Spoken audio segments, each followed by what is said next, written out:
Já procurei. Pronto. Estava faltando eu dar um passo aqui. Me desculpe, que a gente ficou aí nessa. Tá me ouvindo bem? Eu estou lhe ouvindo. E você, minha voz está clara aí? Está ouvindo bem? Tá. Estou ouvindo bem. Você está perto, muito perto da tela que está aparecendo só o rosto. Perfeito. Vamos começar? Quando você quiser, são 6h16. Nós temos 24, nós temos 24 assistentes aí. Quer esperar um pouquinho mais? 25. Então, vamos dando as boas-vindas, né? Para gente. Eric está aí, o Wagner também está entrando.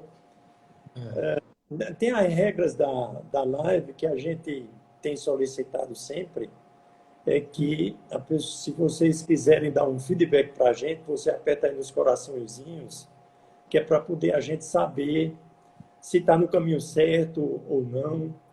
E a questão, eu já estou vendo aqui um monte de coraçãozinhos, isso já começa, já dá uma boa sensação. E na setinha que você tem embaixo, se você quiser convidar mais alguém, por favor,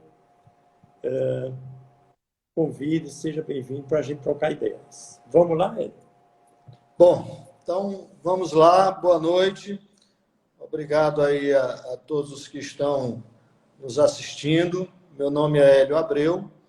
Eu sou um dos diretores da Record Incorporações e eu vou hoje estar fazendo a mediação dessa apresentação do Noaldo Dantas, que vai falar um pouco aqui para a gente e trocar algumas ideias conosco aí sobre planejamento estratégico. Tá? Então, antes de mais nada, eu gostaria de parabenizar a nossa Record Incorporações por estar tomando a frente dessa iniciativa. É uma iniciativa que eu sei que tem produzido muitos bons resultados, porque tem trazido pessoas muito bem posicionadas, pessoas com muito conteúdo para compartilhar conosco aqui nessa situação e nesse momento de tantas incertezas. Então, isso tem sido uma contribuição importante da Record Incorporações para a sociedade alagoana, principalmente o setor produtivo e o setor governamental.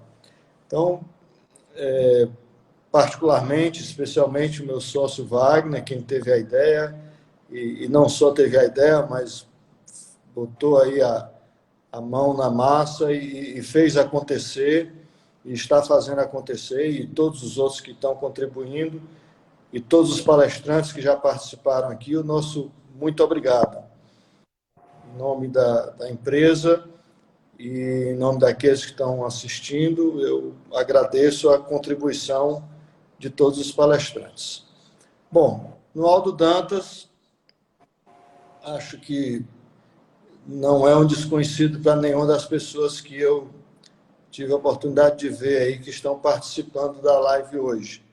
Então, nós vamos, em benefício do conteúdo, nós vamos resumir aqui o currículo dele, porque senão a gente ia passar metade da live só falando da capacitação do Noaldo. O Noaldo é um engenheiro eletricista que formou-se na Universidade de Berlim. Por lá ele também foi professor do curso de materiais elétricos. Depois ele foi engenheiro da Philips na Holanda, no Brasil. Também foi engenheiro de sistemas da Avibraz. E há pouco mais de 30 anos o Noaldo resolveu se dedicar a esse tema e a essa modalidade de reflexão e de planejamento, de programação de organizações, chamado planejamento estratégico. né? Quando ele começou, ele foi praticamente um pioneiro disso no Brasil. A gente não tinha hoje, muitos já trilharam esse caminho, mas ninguém faz e ninguém conhece com profundidade as técnicas e a teoria por trás das técnicas de planejamento estratégico, como o Noaldo.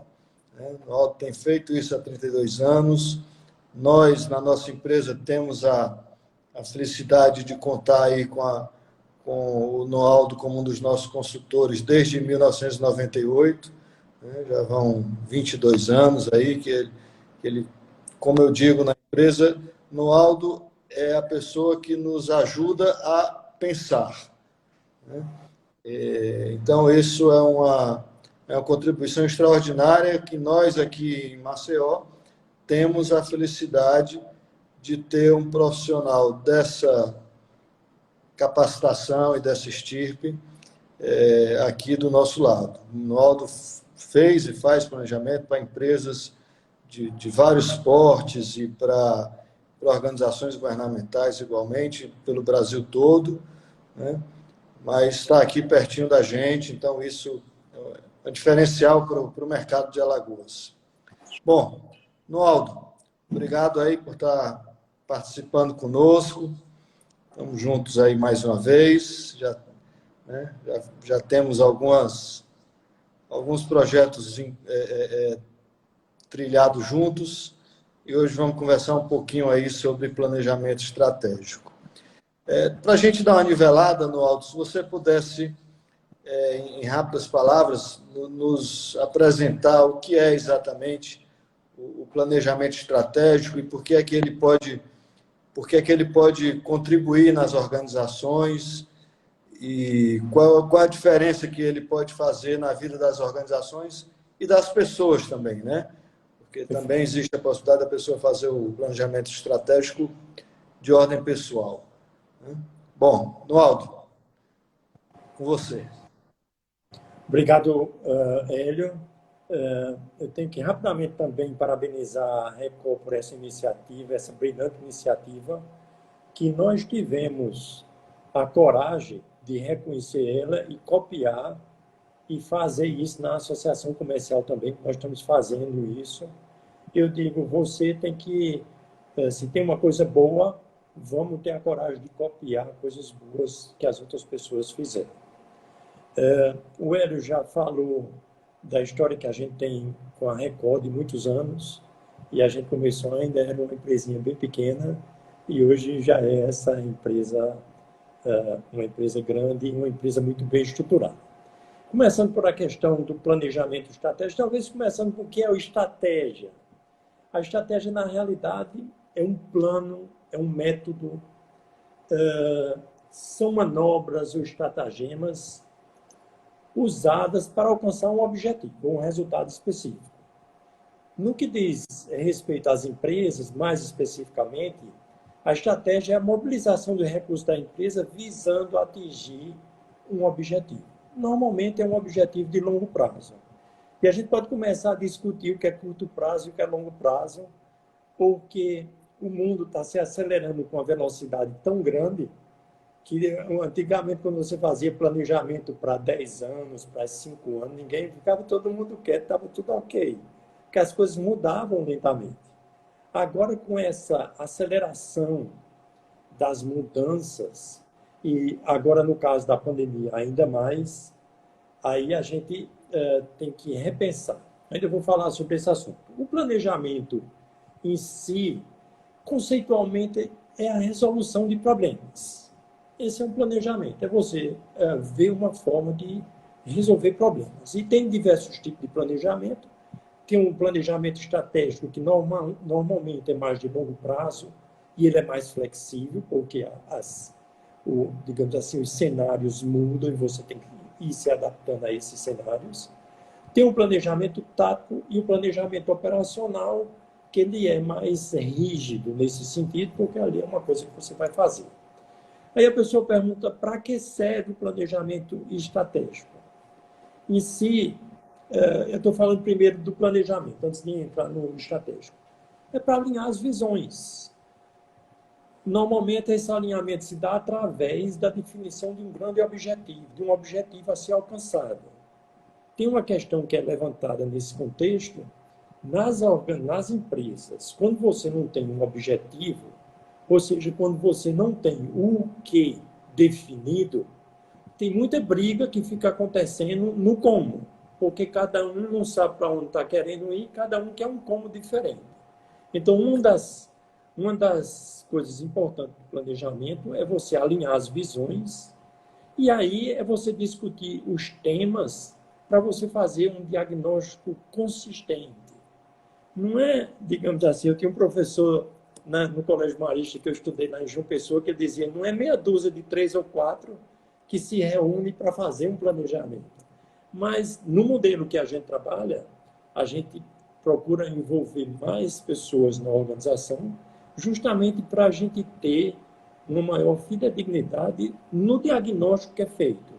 Porque um diagnóstico bem feito é meio caminho andado para você, digamos assim, atingir o seu objetivo. O planejamento estratégico, propriamente dito, ele é um conceito simples. Você divide onde você quer chegar no longo prazo, depois você faz um levantamento, um diagnóstico da situação atual e depois você elabora um plano de ação para chegar onde se quer. Eu estou falando assim, bem simples, que é para ficar uma coisa bem pé no chão. E aqui, antes de qualquer coisa, tem uma questão que tem sido feita a gente no contexto quais são os desafios que nós vamos enfrentar em função da crise. E, na realidade, nós temos diversos desafios. Primeiro, se você levar assim um pouco na brincadeira, eu disse que nós temos 4 grandes desafios. A questão da saúde, a questão da economia, nós temos um desafio, um problema de comunicação hoje no Brasil, porque hoje é muito difícil você encontrar um local onde você possa ser informado, em vez, digamos assim, de ser servido uma opinião para você ter. E nós temos um problema político também. Mas não é sobre isso que a gente vai falar. Os desafios que a gente tem para as empresas especificamente é o colapso da demanda de clientes. Então, de certa forma, você vê, com exceção de algumas empresas que foram beneficiadas com a pandemia, na realidade, o setor alimentício, o setor farmacêutico, eles tiveram, digamos assim, estão tendo resultados, às vezes, 30% maior do que eles vinham tendo antes. Mas tem o setor de serviço, o comércio, que eles estão sofrendo muito, porque você começa a ter, digamos, entrada de recurso muito baixa, queda de 40%, 50%, até 80%, quando não mais. Então, isso aí é um grande desafio. Nós estamos tendo também muitas modificações regulatórias. Uma série de leis que foram publicadas, não estou dizendo que o intuito de muitas delas é de ajudar, mas de qualquer forma a organização tem que se adaptar a isso. Tem algumas organizações que estão sofrendo com as interrupções que aconteceram na cadeia de suprimento. Então, você depende de um determinado suprimento e aquilo foi, digamos assim, interrompido porque a empresa não estava podendo funcionar. Então, isso tumultua muito a vida das empresas, que aí você não pode fazer. Nós temos o desemprego, que isso vai resultar numa queda do poder de compra de nós todos brasileiros muito alta. Apesar do estado de Alagoas, eu estava ouvindo hoje de manhã a entrevista do Cícero Pérez, ele dizendo que a quantidade de recursos que estão entrando no estado só em função dessa ajuda lá dos R$ 600 é mais de 700 milhões. Isso é muito... 500. 1 bilhão e 1 bilhão Então, isso é quando você leva em consideração também o Bolsa Família, as outras contribuições, mas especificamente esse era 750. Os outros 750 ele já entrava, né? Então, de certa forma, isso tem esse lado bom aí da coisa. E nós temos a recessão que está por vir, digamos assim, as previsões são as mais variadas possíveis, mas vai de pelo menos de 5% a 8%. E eu digo assim, na brincadeira também, eu digo, olha, o PIB do Brasil em 2019 foi de 7 bilhões, mais ou menos, estou arredondando os números, de 7 bilhões e meio, 7 trilhões e meio, trilhões e meio. Aí você diz aí, vai tirar aí uns 500 bilhões. Mas mesmo assim, se você olhar, 7 trilhões é dinheiro para danado. Não é possível que a gente não seja competente de buscar uma rapinha aí nesses 7 trilhões, né? Então, é porque muitas vezes aqui tem uma provocação, porque muitas vezes a gente fica concentrando, digamos assim, no que falta e esquecendo do que tem, porque 7 trilhões aí é uma quantia significativa. E nós temos aí esse monte de incertezas que as pessoas têm chegado para a gente e perguntado, vale a pena planejar com tantas incertezas? E né, essa é uma pergunta que todo mundo, rapaz, planejar com tudo mudando do jeito que está nessa loucura. E primeiro eu queria só ressaltar os tipos de incertezas que nós temos. Nós temos a incerteza até de quando a gente vai abrir a empresa, vai poder abrir e funcionar normalmente. Dependendo da área, se você é da área de bares, restaurantes, de hotéis, aí bote tempo aí que normalmente são os últimos da fila. Quais são as demandas? Essa é uma pergunta que a gente tem que se preocupar. Quais são as demandas que os clientes terão? Porque quem for competente em, digamos assim, perceber essas demandas, ele vai poder se adequar mais rapidamente a essas demandas e, de certa forma, sair na frente. Nós temos demandas no que diz respeito à cadeia de suprimento, eu já mencionei. Nós temos demandas até do tipo de... Tem funcionários que, se você abrir hoje, talvez eles tenham dificuldade de vir trabalhar, porque você tem uma família que tem criança pequena. Se você abre a empresa, mas as escolas e creches não estão funcionando, você está com, digamos assim, com um problema grande aí para você resolver. Então, tem uma série de incertezas que, digamos assim, assolam a nossa situação atual. Agora, e tem uma coisa que é crucial. Esse nível de incerteza tende a paralisar a tomada de decisão. A pessoa fica ali, não, é melhor ficar parado, não fazer nada, mas isso pode ser uma coisa ruim para a organização. Você ficar parado, imagine você com um navio parado no meio do nevoeiro. Pode ser que alguém venha e lhe atropele. E, apesar dessas incertezas, é possível desenvolver os cenários. No planejamento estratégico, o trabalho de cenários é um trabalho é uma ferramenta muito utilizada. E aí você pode criar diversos cenários, e o cenário não tem que ser absolutamente preciso. É mais para você ter um norte de onde você quer chegar. Porque esse norte, ele, de certa forma, ele começa a balizar as coisas, começa a alinhar as coisas. E tem questão que tem é que as pessoas, quando numa organização de um certo porte, quando todo mundo começa a se preocupar com a sua sobrevivência, o que é que acontece? De repente, você deixa de pensar no todo e fica pensando mais de forma fragmentada na sua sobrevivência. Isso é muito ruim para a empresa. Então, um desafio para as empresas é a gente, digamos assim, alinhar e dizer, olha, estamos todos no mesmo barco. Aí é usar mesmo no mesmo barco. Quando se fala da pandemia, nós não estamos no mesmo barco. Nós estamos na mesma tempestade. Agora, tem alguns que estão no iate, tem outros que estão numa barquinha e por aí vai, né? Agora, na empresa, esse alinhar, as pessoas começarem a pensar no que tem uma coisa para a gente batalhar junto, isso ajuda sobremaneira, né?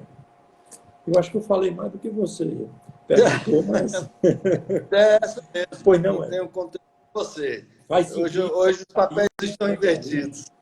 Mas, Noal, falando aqui de ordem prática, quer dizer, você acredita que o planejamento estratégico, mesmo com tantas incertezas e com tantas variáveis, você acredita que ele é uma ferramenta adequada para que a empresa possa realinhar as suas, os seus objetivos, traçar os objetivos, alinhar as pessoas em torno daquele mesmo objetivo e traçar cenários que possam ser corrigidos numa periodicidade menor, se eu entendi. Né? perfeito. Isso é Agora, que é. Desculpa, desculpa, perfeito. Muito bem. Agora, de desculpa. ordem prática, nós temos hoje um distanciamento social que nos obriga a estar longe dos nossos colaboradores, né? E mesmo entre os sócios e todos os participantes da empresa. Existe hoje maneira de você usar as redes sociais e essas tecnologias que estão disponíveis, como essa que a gente está usando hoje, para fazer um planejamento estratégico mantendo as pessoas à distância? Eu estou falando aqui do que a gente realmente já fez e eu pedi autorização a ele para compartilhar. Nós fizemos um planejamento estratégico, por exemplo, para a Lupan, que é Agora já na pandemia? já na pandemia, foi agora em abril, se eu não me engano, abril, começo de maio. E é uma área que, de certa forma, é muito sensível nesse contexto que a gente está vivendo, porque você tem uma empresa que tinha boa parte do seu faturamento dependendo dos turistas, e esse turista ele não vai vir para cá antes de dezembro, se der tudo certinho, né? Pode ser que, se a gente descobrir se for descoberto uma vacina, pode ser que isso aí altere um pouco mais para lá, um pouco mais para cá, mas de certa forma é desafiador. Então a gente fez um planejamento à distância e nós, em vez de fazer o que acontece quando você passa muito tempo numa interação virtual, há uma certa desconcentração e um certo cansaço. Então nós fizemos 4 sessões de 2 horas e meia, e montamos um plano de ação ouvindo as pessoas, e nós tínhamos mais ou menos umas 12 ou 13 pessoas participando. Naturalmente, se você tiver um grupo muito grande, fica um pouco mais difícil, porque aí você não tem aquela interação. E tem uma questão, Hélio, que eu também tenho que mencionar, é que, você sabe, eu sempre tenho falado que a maneira como a gente faz planejamento, nós temos 2 produtos. Um produto é o próprio planejamento, com no final um plano de ação, etc. e tal. E o outro produto é um trabalho comportamental que a gente faz. Esse trabalho comportamental, em termos, digamos assim, no virtual, ele fica, de certa forma, comprometido, porque não tem como você fazer dinâmica e fazer do mesmo jeito que você faz presencialmente. Mas o resultado foi, assim, muito bom, e vocês vão ver que a Lupana vai voltar com diversos aspectos mudados. Ela tem um reposicionamento, porque ela vai, digamos assim, focar no cliente local, que sempre já frequentou a Lupana, mas ela agora vai ter um enfoque ainda maior nesse cliente, e também a preocupação que todo empresário tem que ter com a segurança dos seus colaboradores e do cliente. Então, tem uma série de modificações que já foram feitas, porque tem gente que está esperando e, como se dissesse, não, quando abrir no outro dia eu abro. Mas não é assim. Tem uma série de preparações, uma série de coisas para fazer. Bacana, bacana. Quer dizer, é possível, nessa época, a gente fazer um planejamento à distância, usando uma dessas ferramentas aí de interação, e obter um resultado obter um resultado interessante. Com certeza. Eu estou ouvindo aqui o Eduardo Sá dizendo, no áudio sempre acompanhando a Nopon. Ele fez o comentário aí. Obrigado, Eduardo.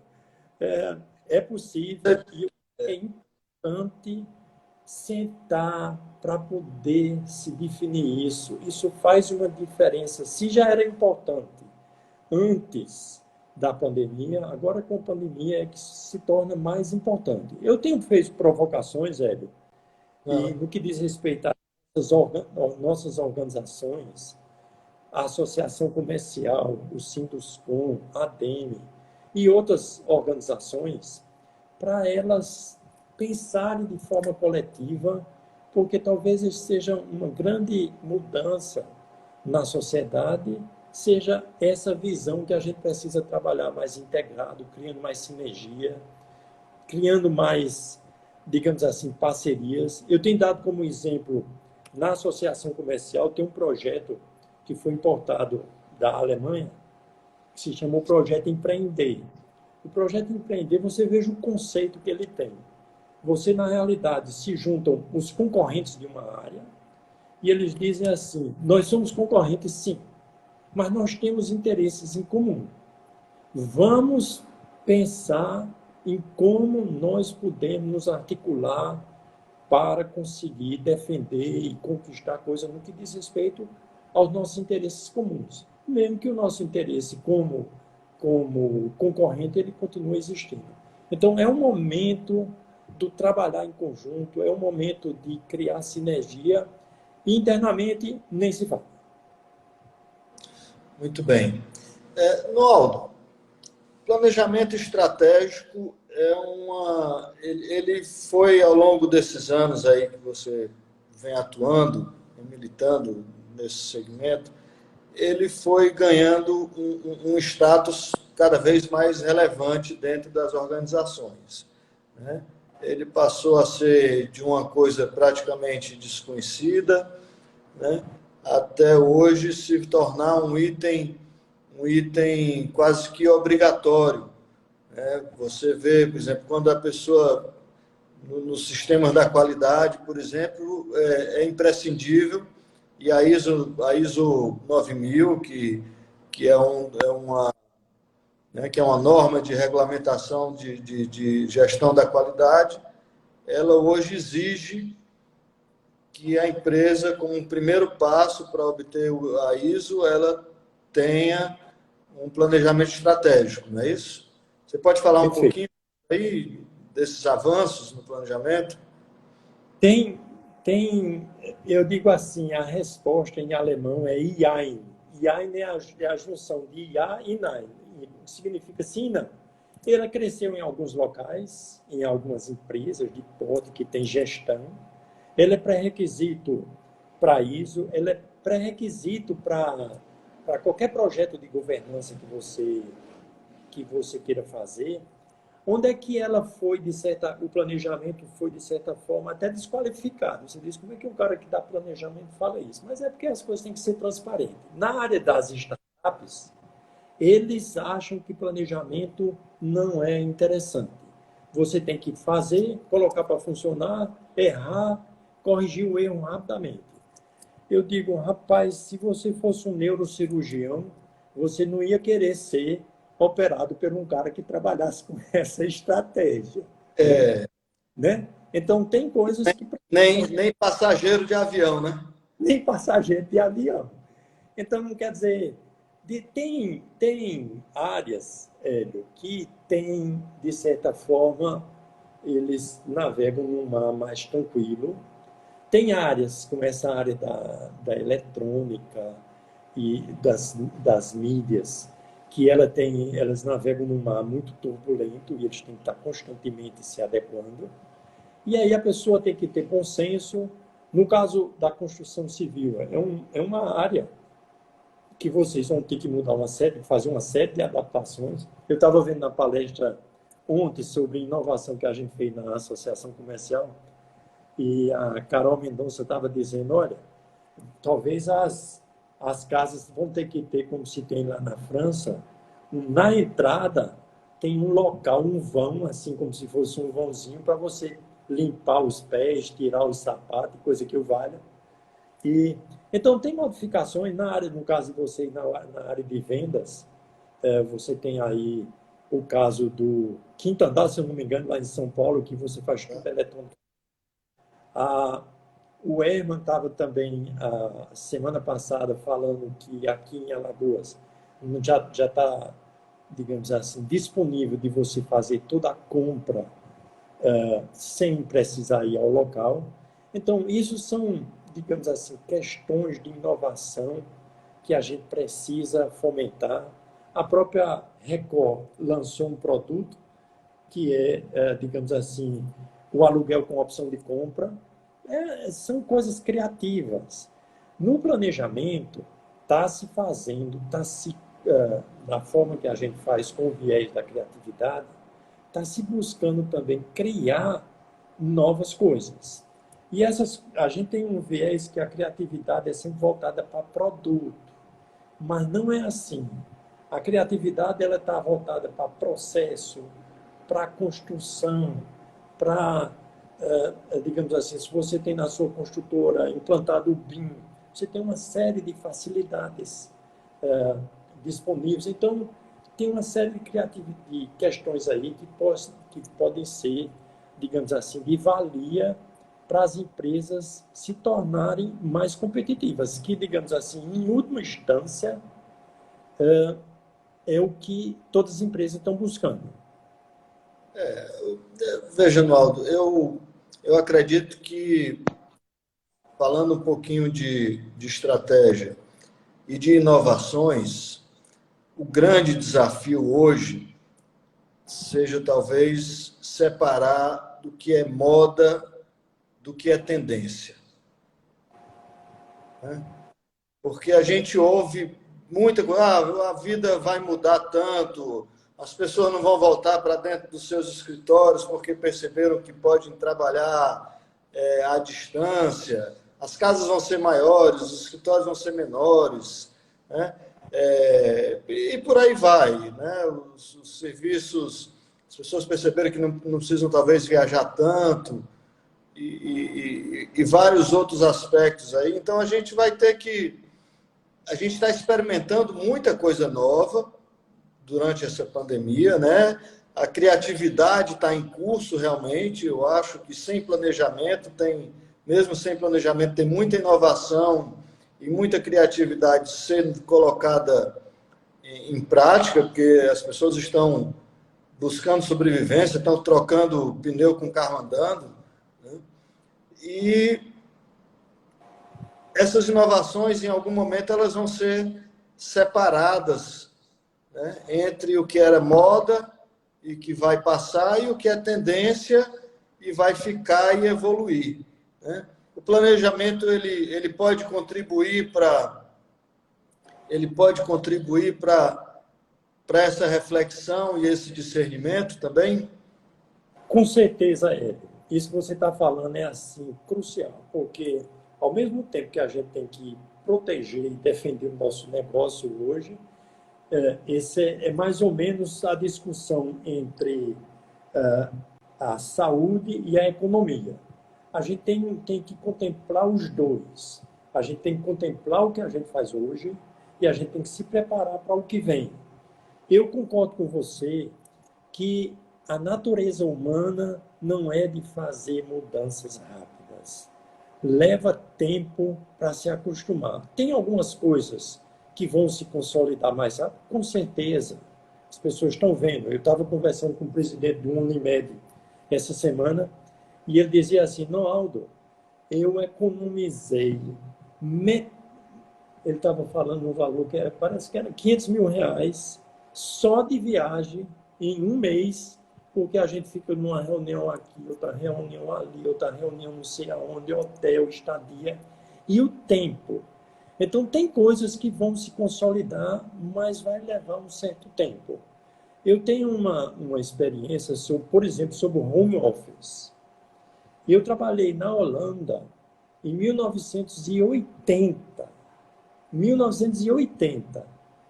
e foi de 80 até 83. E lá ele já fazia um home office. Veja quanto tempo passou, porque de certa forma a gente tem uma zona de conforto que a gente deixa lá. Não tem aquele ditado que a necessidade faz o lobo sair da toca. Então, o lobo está fazendo a gente sair da toca, em repensar. Tem uma empresa, deixa eu dar um exemplo aqui concreto. Tem uma empresa aqui em Alagoas que ela faz, digamos assim, desinfetante interno, para não dizer aguardente, né? E o que é que ele chegou agora durante a pandemia? Então, um amigo meu, posso dizer o nome dele, é o Renato Coutinho, e ele chegou agora no começo da quarentena, ele detectou a necessidade do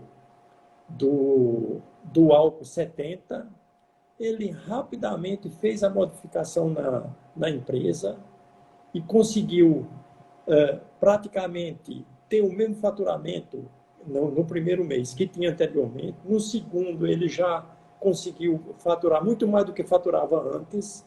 Eu digo, agora você está oferecendo álcool para limpar as mãos e o esôfago também, né?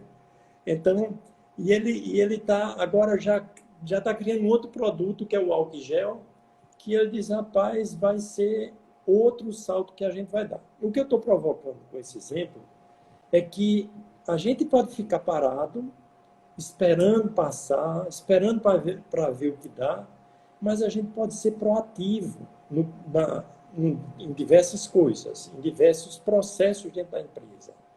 E nós temos aqui em Maceió o caso de uma pizzaria que ela, em vez de oferecer a pizza pronta, ela oferece agora os ingredientes, que ela diz o seguinte, a pessoa, então, as famílias estão em casa, então criar,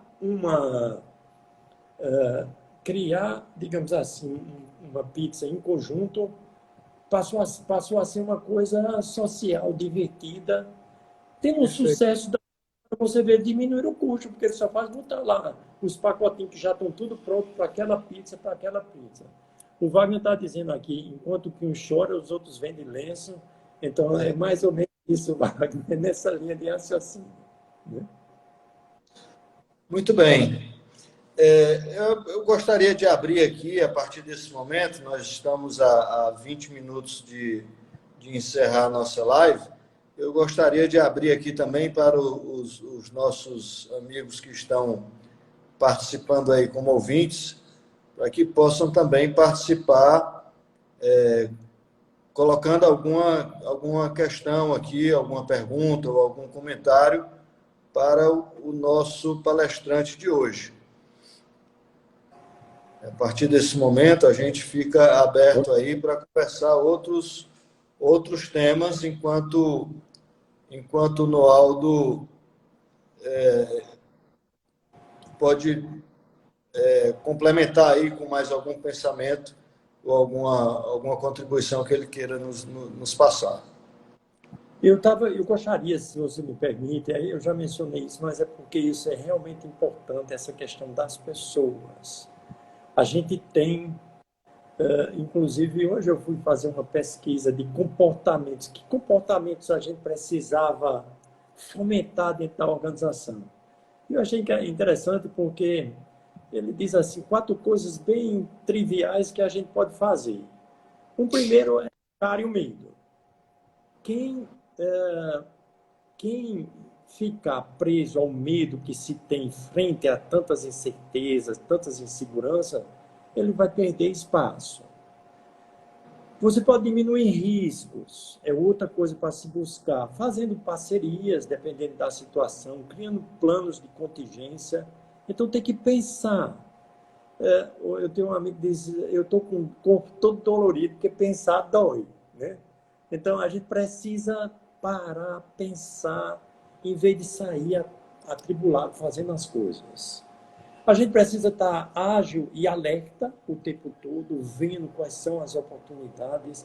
O que está acontecendo com as lives, eu acho uma coisa fantástica, porque tem sido disponibilizado muito conhecimento rico através das lives, especialistas em diversas áreas comentando. A gente já tem até a dificuldade de você fazer uma gestão da live, né? live, criar um programa para fazer gestão da live. Uma coisa que a gente não pode esquecer é de cuidar da gente mesmo, de cuidar de si mesmo, é fazendo uma ginásticazinha, tendo a disciplina de fazer uma ginástica em casa, de ter uma alimentação correta. E uma coisa que parece trivial é uma gestão das expectativas. Às vezes a gente fica, ou espera coisa muito ruim, ou espera coisa muito boa. Um pouquinho de, digamos assim, de calma, de tranquilidade e temperança aí pode ajudar nesse processo. Não sei se alguém já fez alguma pergunta, como as pequenas empresas podem usufruir do seu trabalho no Aldo. Como pequenas empresas usufruir do seu trabalho. A gente tem feito, Wagner, trabalho para empresas dos mais diversos portes. O seu som está falhando, velho. O meu? Eu estou lendo. Mas eu não estou. É porque seu som estava falhando. Estava não, uma pergunta sendo intercortado. Mas eu li a pergunta aqui. Eu digo assim, as pequenas empresas, a gente tem feito planejamento para escritórios de advocacia, às vezes com 4, 5 integrantes, às vezes com 3 integrantes, para empresas de todos os tipos, até grandes empresas com, digamos assim, nós já fizemos planejamento para um grupo de empresas, ou seja, uma holding que ela, por sua vez, tinha 5 empresas. Então, o planejamento estratégico, ele se adequa às necessidades, digamos assim, de empresas dos diversos portes. Não sei se tem mais alguma pergunta aí que vocês estejam vendo. Eu acho que tinha uma... Você já arranjou um cliente aqui, já conquistou um cliente. Mendes, preciso contratar planejamento estratégico urgente.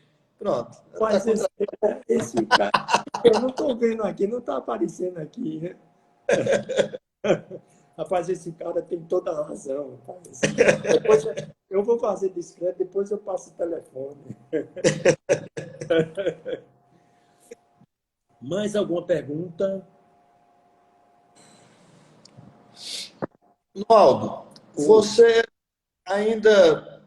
Eu estou curioso sobre fazer planejamento estratégico com distanciamento social. Realmente eu considero desafiador isso aí. Você usa de alguma ferramenta tecnológica para facilitar essa comunicação? Como é que é isso aí? O que é que nós temos utilizado? Nós temos utilizado o Zoom ou até o próprio Skype, e nós temos também utilizado uma ferramenta que nós desenvolvemos que se chama Think to Go.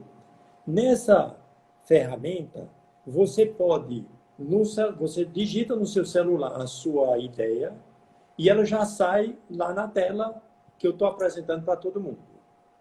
E você, depois que levantou todas as... Você tem um aplicativo de planejamento estratégico. É um aplicativo. Nesse aplicativo, você se loga no Skype e você se loga nesse aplicativo e lá você faz sugestões, você vota, você faz... O aplicativo já consolida isso. E ele aí, quando você vota, já é apurado já é feita a apuração das ideias. Então, ele é extremamente funcional. Hélio, eu sugiro que a gente já marque o nosso planejamento lá para um novo planejamento da Record agora. Usando essas questões operacionais, elas são interessantes, elas podem suscitar dúvida nas pessoas, né? Como é que funcionaria, né, operacionalmente? Você entra no como, né? Perfeito. Mas realmente você fica encantado quando você diz como é que pode. Você faz a sua sugestão, digita, aí já sai lá na frente, sugestão do Hélio, aí sai a sua sugestão. Depois a gente sai discutindo cada uma das sugestões, aí a gente faz um processo de votação. Quando eu libero isso, todas essas sugestões que foram feitas voltam para o seu celular.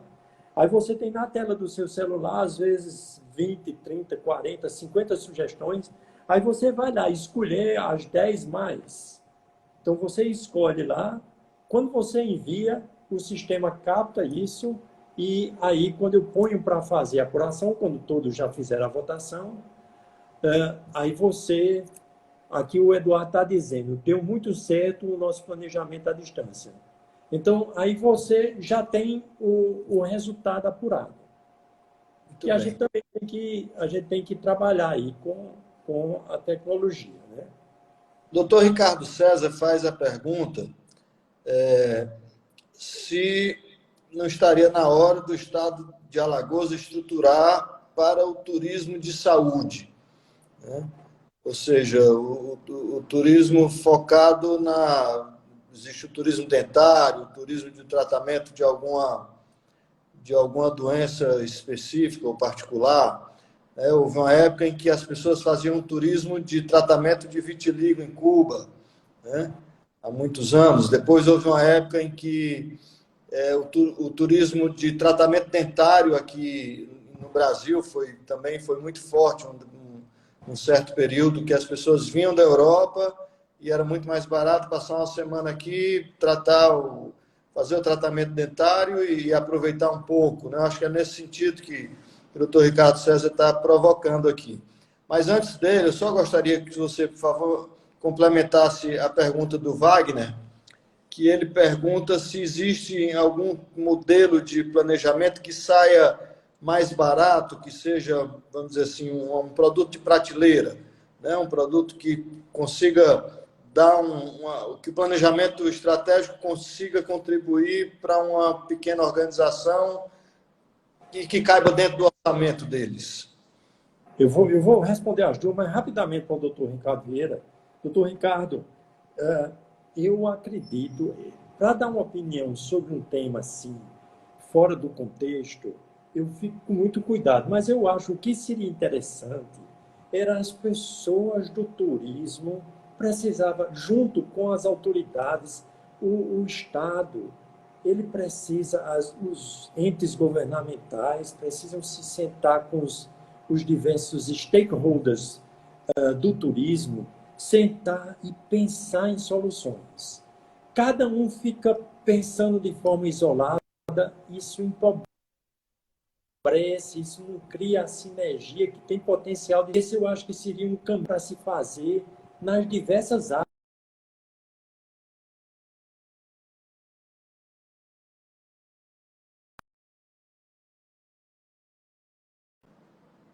Parece que travou um pouco.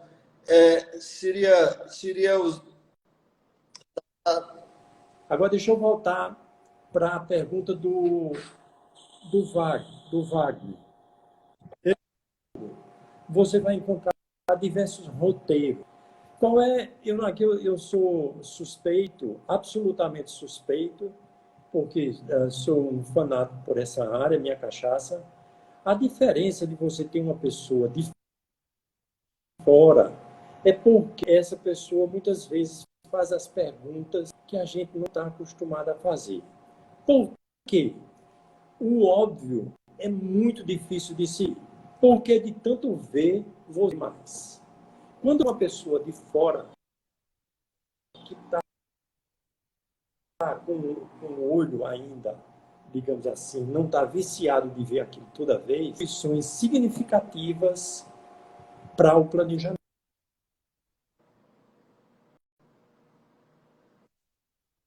Planejamento estratégico em uma página.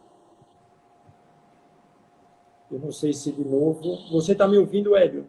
Eu estou ouvindo. Falhou um pouquinho no meio. Aí eu fiquei pensando que tivesse. Então,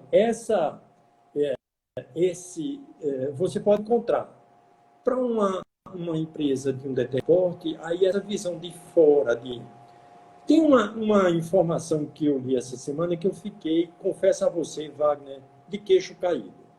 O Instituto Wagner Gartner fez uma pesquisa O resultado que eles encontraram foi o seguinte: 72% dos donos de empresas não acostumado, para não dizer, não sabem fazer um plano de ação.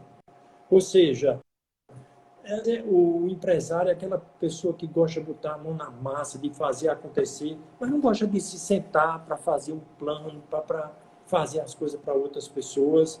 E aí é onde a gente perde a sinergia maior. Câmbio. Hélio? Oi, câmbio, né? É. No Aldo, a gente teve uma experiência, não se completou por outras situações, mas eu acredito muito exitosa no aspecto do produto, embora ele não tenha sido implantado, do uso do método Charrette, para o qual também você foi para fora se especializar, estudou, né, fez um curso lá em Portland. E eu fico me perguntando se ele não é uma ferramenta adaptável a outros produtos, não só o planejamento urbano.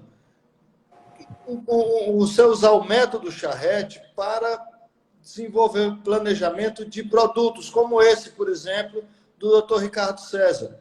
Né? Perfeito. O produto turismo de saúde, por exemplo, ele poderia ser montado num método Charrette, ali com mãos na massa, né? Hands-on. Né? Perfeito. O seu exemplo é excelente, porque o método Charrette, na essência dele, é que ele não só planeja, mas ele executa parte do planejamento já no próprio ambiente. Já no O caso, o nosso caso aqui, porque a gente fez a charrete lá de Cruz das Almas, e tinha diversos interesses, que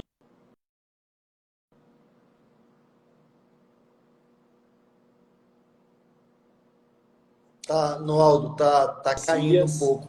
que eles compraram essa ideia, e essa é uma maneira.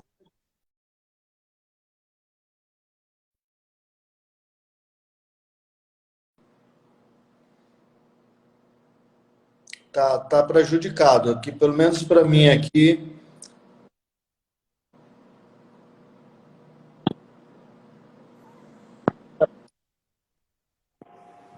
Até onde ficou? Vou repetir então. Eu estou dizendo, o método Charrette é um método que, na sua essência, ele usa a inteligência coletiva como planejada. Nas organizações, é a inteligência coletiva. A gente não está acostumado a sentar com as pessoas, a ouvir as pessoas, ter paciência, a gente já quer chegar. Os caras dizem, no planejamento você define o objetivo, depois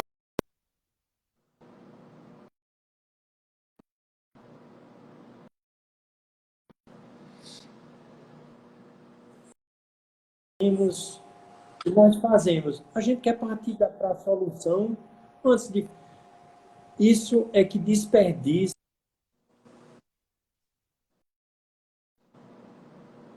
Sério? Oi, eu acho que Temos 3 minutos. houve uma perda de sinal aí no Aldo. Houve uma perda. Aí eu não sei. Tá falhando o seu. Para mim aqui está falhando. Está cortando muito, ele está dizendo aí. Estão dizendo.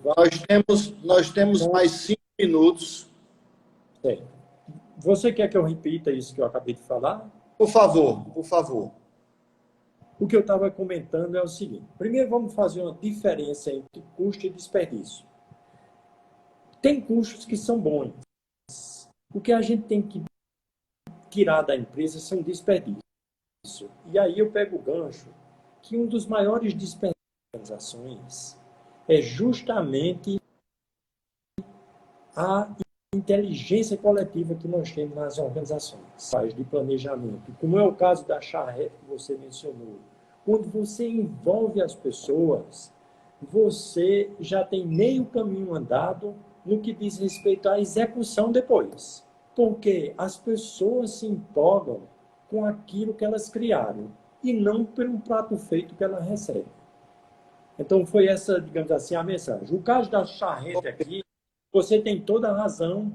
Nos Estados Unidos, ele já está sendo usado na área de saúde, em diversas áreas.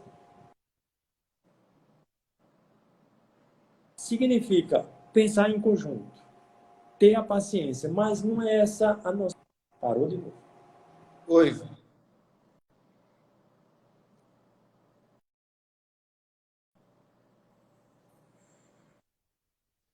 E tem outra coisa que eu fiquei de lembrar para o Hélio também, é que ele tem que lembrar da prova. Nós estamos perdendo um pouquinho A qualidade. nós estamos perdendo um pouquinho a qualidade da transmissão aí. Bom, Noaldo, faltam 4 minutos.